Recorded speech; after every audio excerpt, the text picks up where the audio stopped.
But of course, English people don't notice this because they're given so many words to choose from, so many words that have the same meanings. And so many English people think, look, we've got such a wide vocabulary. Of course, it's a wonderful language and it's so descriptive because they're taught to believe that by the language itself, when nothing could really be further from the truth. I mean, it may be descriptive in a left brain sense, but it is not descriptive in a right brain sense, and so therefore it disconnects you from a good portion of reality that you really should be participating in. And you see, when you really begin to understand this, folks, you see why we face such enormous problems in trying to wake people up. I have people email me all the time and say, I can't wake anybody up. I'm talking to people and they're not waking up. What am I doing wrong? And of course, it's because of people's understanding of reality, because of their understanding of the language that they speak, or their non-understanding of the language that they speak. See, as disconnected as English makes people become, not only that, but most people who speak English don't even clearly understand the English that they're speaking. Most English-speaking people, in fact, have a very poor understanding of the language. This is why dictionaries have been getting smaller and smaller over the years as more and more words are left out simply because of people's failure to use them. And this is why a lot of people switch off when people over-intellectualize things as well. I mean, I see a lot of lectures where people are saying basically very simple information, but they are over-intellectualizing it because they wish to appear intelligent or something. I don't know.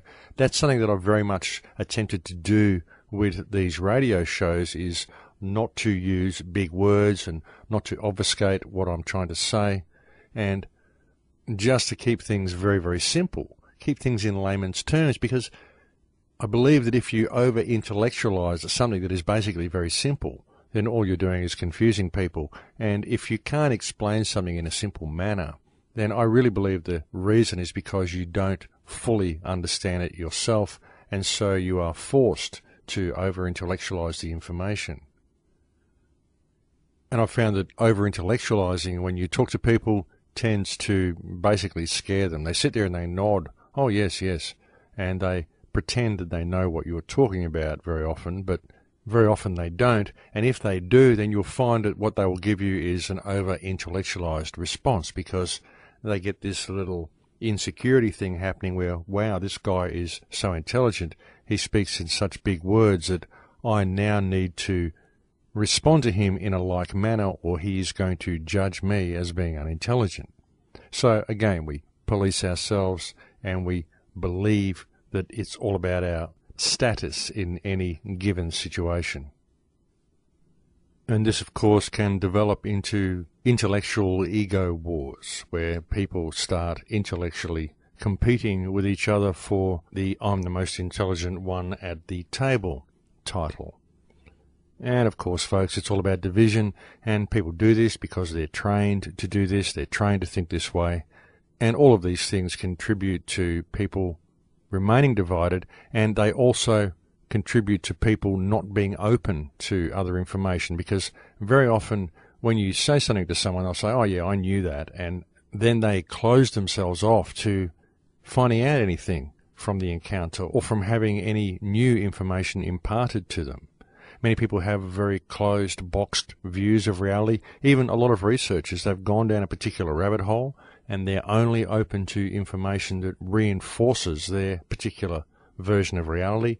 They're not open to all information, and so they close themselves off from other possibilities, and this very much inhibits their own personal growth and inhibits their own understanding of reality. You've really got to be open to anything, folks. Even UFOs and all this sort of stuff, aliens, whatever, you've got to be open to it all, because pretty well anything is possible, folks, and you've got to understand that very often when you perceive something cannot be possible, it's because of the view you have of reality due to your education, due to your understanding of the language. And as I said, when the language has been so manipulated and so many things have been changed and so many concepts have been removed, how can many people even gain a true understanding of reality? So when you take all of this into account, folks, you begin to see why it is so difficult to wake some people up. You begin to see why the world is heading in the direction it is. And when you grasp the concept of how the language has been manipulated and how this has happened throughout all cultures. I mean, I spoke about this being done to the regional dialects in Italy earlier in the show, but I guarantee that if you speak to someone in Hungary or in Poland or in anywhere, you will find that the same thing was done, and it was done via the introduction of television into the country. Because when you put television there, you put a main face, you put a main spokesperson there which tells the people what reality is. That's the purpose of the media. The media is there to tell people what reality is, to tell people what they should believe about what's going on in the world, and to instruct people on how to act, how to dress, where to go, what to think, how they should judge themselves, how they should judge other people, and keep people locked into having this very, very boxed perspective of the world. And most importantly, to keep them entertained so that they don't notice what's going on around them. And that is the entire purpose of television. And nothing your television tells you is real or true or has any basis in reality at all. I mean, sure, there might be little snippets of truth in there among the news stories, but it's always given to you from a certain perspective, and so therefore it's always somebody else's version of reality that they are telling you you should adopt.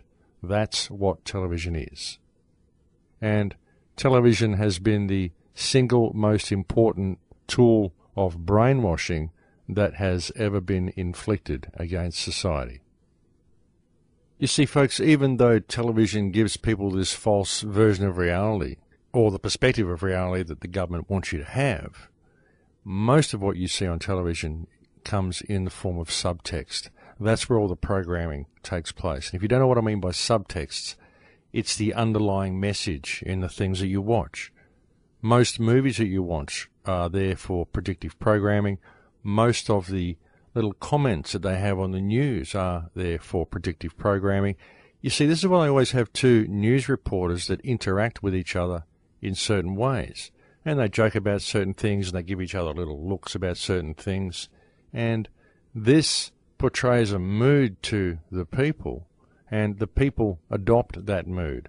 And they get the joke. You know, they think, oh, I saw that little look, and oh yeah, I get that joke. And it's kind of like the emperor's new clothes syndrome. If you didn't get the little joke between the news reporters, then you're a lesser person, you're not intelligent, you can't really see what's going on. And this is how they program people. And it's in all sorts of films, it's in all sorts of movies, just lifestyles that they program into people. People's understanding of what a terrorist is, people's understanding of which countries we should go and bomb or destroy and which cultures we should destroy, and what freedom is and what everything is. They just program people into this completely false concept.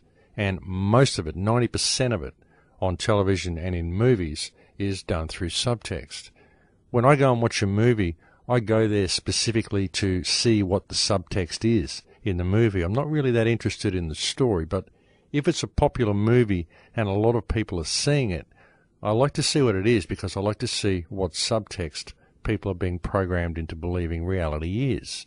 Because that's the purpose of films. It's like this magical way of programming people, which is, of course, why it's done in Hollywood.